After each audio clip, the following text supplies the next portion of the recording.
Assalamualaikum warahmatullahi wabarakatuh. Saya Zilfa Agustina Munawar dengan rekan-rekan saya, Sawadi Widena, Muhammad Sahrul Fadilah, dan Bibin Arifin akan mempresentasikan mengenai interrupt CPU dari mata kuliah Organisasi dan Arsitektur Komputer.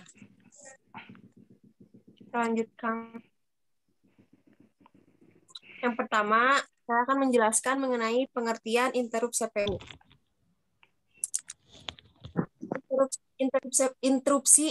Interupsi dalam teknologi informasi merujuk kepada sebuah permintaan terhadap layanan dari CPU yang dibuat baik secara eksternal oleh sebuah perangkat keras, sebagai contoh oleh disk drive atau port I/O, atau secara internal oleh CPU itu sendiri. Interupsi perangkat keras eksternal digunakan untuk beberapa situasi seperti halnya ketika sebuah karakter telah diterima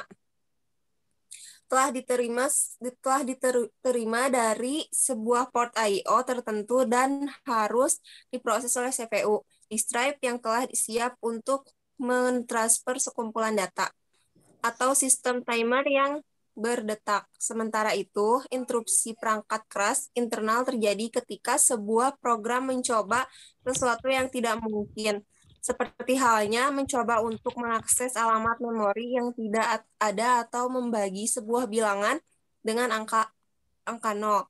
Interupsi perangkat keras umumnya diberi tingkatannya yang disusun berdasarkan prioritasnya dan tingkat kepentingannya.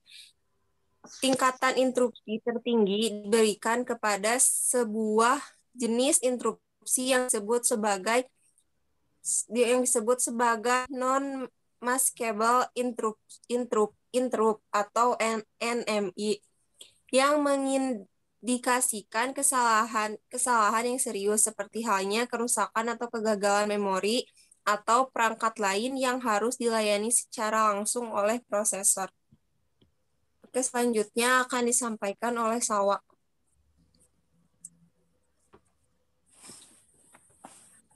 Oke, jadi selanjutnya adalah mengenai instruksi-instruksi yang dieksekusi microcontroller diletakkan pada memori program secara default. CPU akan mengeksekusi instruksi-instruksi mulai dari alamat 0 kali 0000, kemudian diteruskan ke alamat 0 kali 0001, dan seterusnya secara berurutan. Pengalamatan instruksi diatur oleh program counter. Jika terjadi suatu lompatan, seperti percabangan, pemanggilan subrutin, atau loop, eksekusi program akan keluar dari urutan alamat tersebut dan menuju alamat tujuan lompatan. Selanjutnya, fungsi interupsi. Mekanisme penghentian atau pengalihan pengolahan instruksi dalam CPU kepada rutin interupsi. Hampir semua modul, memori, dan I/O memiliki mekanisme yang dapat menginterupsi kerja CPU. Tujuan interupsi itu sendiri secara umum untuk manajemen pengeksekusian rutin instruksi agar efektif dan efisien antar CPU dan modul-modul I/O maupun memori. Setiap komponen komputer dapat menjalankan tugasnya secara bersamaan, tetapi kendali terletak pada CPU. Di samping itu, kecepatan eksekusi masing-masing modul berbeda, dapat sebagai sinkronisasi kerja antar modul.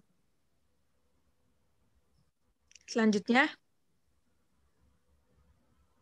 proses interupsi. Dengan adanya mekanisme interupsi, prosesor dapat digunakan untuk mengeksekusi instruksi-instruksi lain.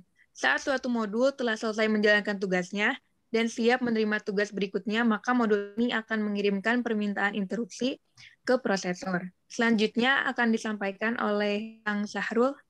Silakan. Baik, proses interupsi lanjutan. Kemudian prosesor akan menghentikan eksekusi yang dijalankannya untuk menghandle rutin interupsi.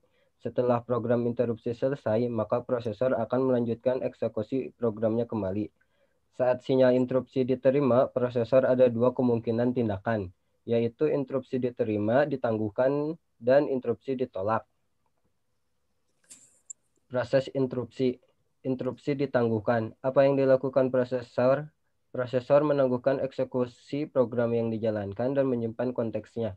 Tindakan ini adalah menyimpan alamat instruksi berikutnya yang akan dieksekusi dan data lain yang relevan.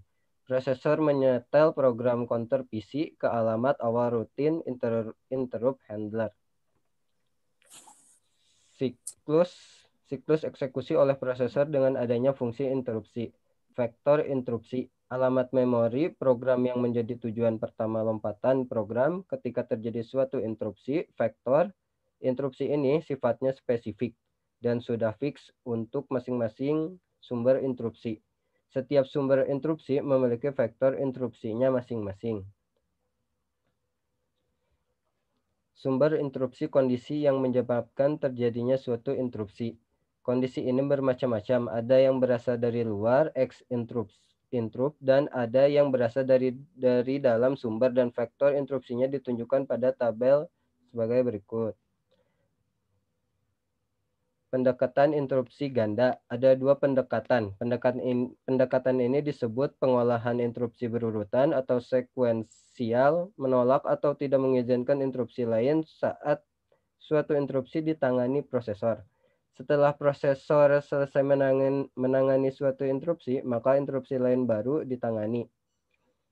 Pengolahan interupsi bersarang yaitu mendefinisikan prioritas bagi interupsi.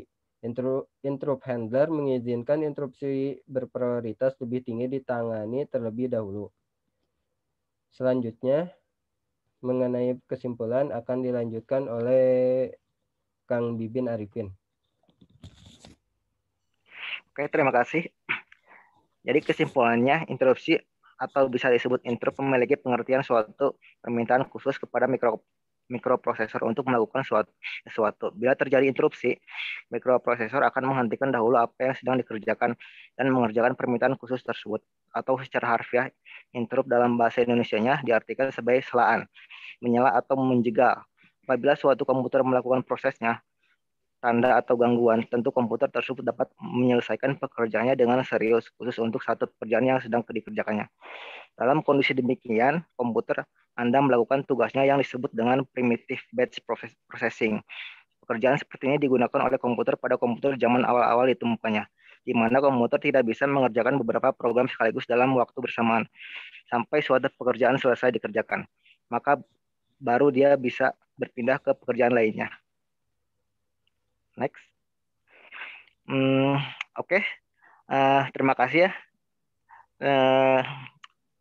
Sampai segitu saja presentasi dari teman-teman kami. Mohon maaf bila ada kekurangan. Wassalamualaikum warahmatullahi wabarakatuh. Waalaikumsalam warahmatullahi wabarakatuh.